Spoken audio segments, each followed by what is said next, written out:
person with no eyes. Yay! I wish I had eyes. Ah, Mommy, I have no eyes.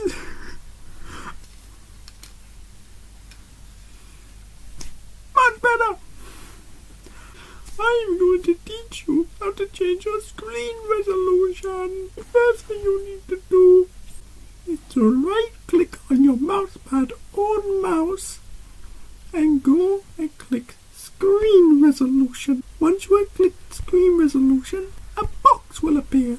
Then there will be a box saying two numbers and then a number times another number, and that's in brackets recommended. When you change and you click that, a box appears. When that box appears, you lower it to the lowest possible thing, and then you click apply.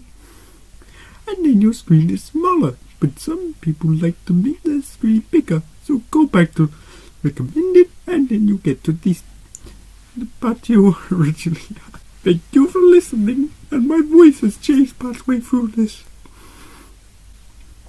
But there's one thing I must say. Look, everyone, I'm a chameleon. Cause you had a bad day, you take it one down, you sing a sad song just to turn it around. Hold on. Wait 1 fucking second. Did you see that? Look again. Waluigi confirmed for Super Smash Half-Life Nukem Forever Craft Tail Combat 7. Told you I wasn't crazy with the ponies. Oh, bugger off.